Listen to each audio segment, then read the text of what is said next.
രാത്രി 3 മണി. ലോകം മുഴുവൻ ഉറങ്ങുന്ന സമയം.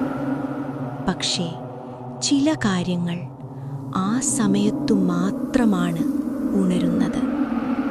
ഇത് അർച്ചനയുടെ കഥയാണ്.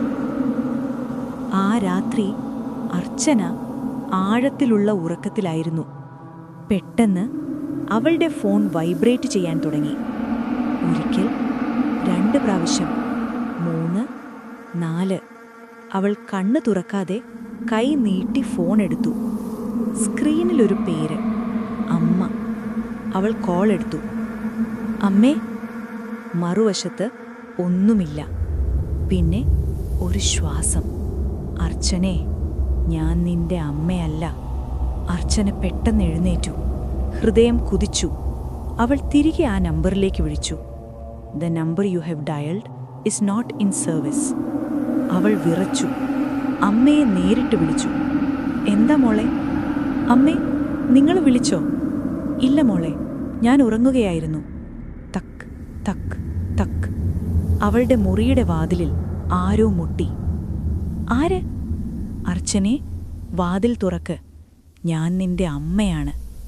അർച്ചനയുടെ ശരീരം മുഴുവൻ തണുത്തുപോയി. അവൾക്കറിയാം, അത് അമ്മയല്ല. അവൾ പതുക്കെ വാതിലിനടുത്തേക്ക് പോയി. പീപ്പോളിലൂടെ നോക്കി. ഇരുട്ട് മാത്രം. ആരുമില്ല. അവൾ തിരിഞ്ഞു. പക്ഷേ അവളുടെ കട്ടിലിൽ ആരോ ഇരിക്കുന്നു. ഒരു നിഴൽ. മുഖമില്ല. കറുത്ത, ചലിക്കുന്ന ഒരു രൂപം. നീ എന്നെ കണ്ടില്ലേ? ഞാൻ പുറത്തായിരുന്നു. ഇപ്പോൾ അകത്തുണ്ട്. അർച്ചന ഓടാൻ ശ്രമിച്ചു. പക്ഷെ അവളുടെ കാലുകൾ നീങ്ങുന്നില്ല.